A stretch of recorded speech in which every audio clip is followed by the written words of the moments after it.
Hello, today I'm going to take you through the basic steps of editing on Adobe Premiere Pro. To begin, open Premiere Pro application on your computer. Click New Project and add a name for your project.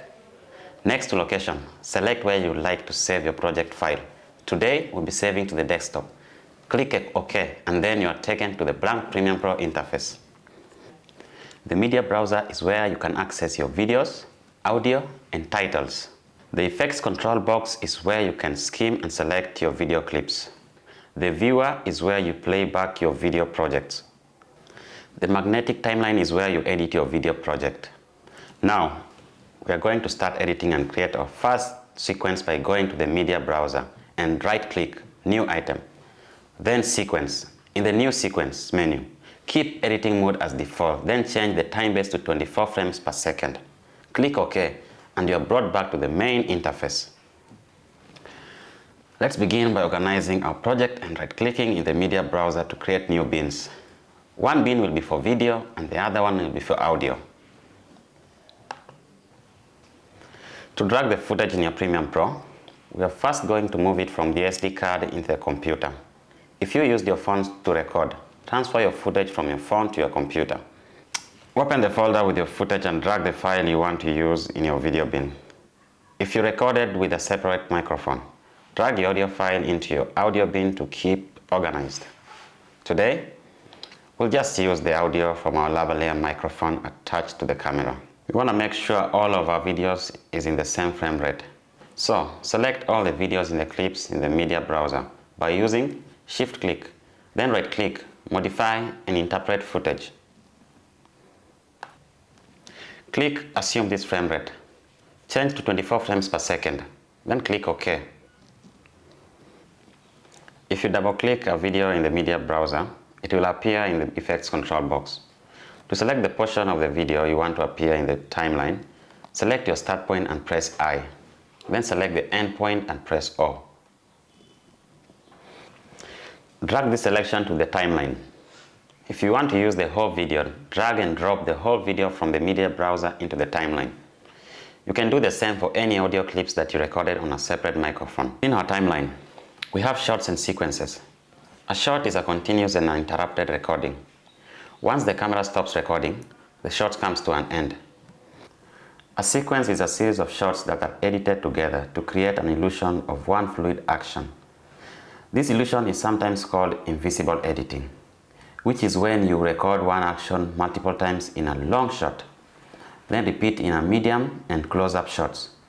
These shots are then edited together by matching the actions into one continuous activity. A jump cut is a mismatch that happens when two similar shots are edited together and there seems to be a jarring effect. With the main selection tool in the Essential toolbox, you can drag and drop your videos and audio in different orders. The razor tool can cut your video and audio so you can organize smaller pieces of videos and audio. Pressing C on the keyboard is a shortcut to the razor tool. To delete one block of video, click on it and press delete. You are left with a blank space, which you can delete by clicking and pressing delete. Also, you can add text to your video with the text tool in the Essential toolbox. A basic tool in the effect control box is scale. Anything larger than 100% will make your video zoom in. Anything smaller will make your video zoom out. To reverse a change you've made to your video, you can use Command or Ctrl Z. To put back a change you deleted, use Command or Ctrl Shift Z. Another effect that is commonly used is position, where you can change the X-axis, the first number, and the Y-axis, the second number. For rotation, any number above 0 degrees tilts your video to the right, and anything below 0 degrees tilts the video to the left.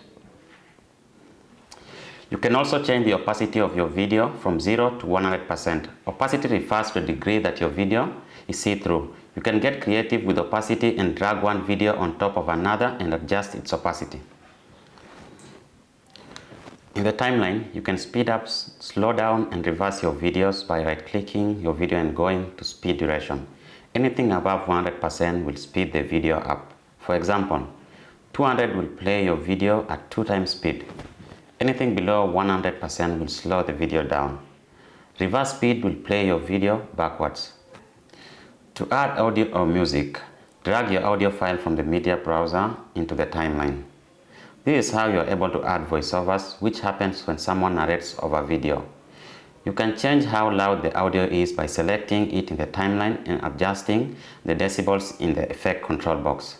You can reduce background noise, also known as ambient sound, by going to audio effects, then dragging the denoise effect on the audio in your timeline. For example, now you can hear Anyet's voice clearer than before.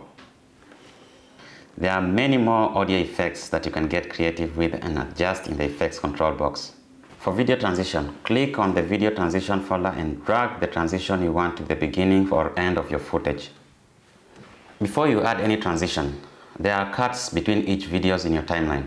A cut is where two shots rapidly transition, usually between an action and reaction. A fade-in is when a shot starts slowly from black or white, and it's usually used to open a sequence and indicate a passage of time.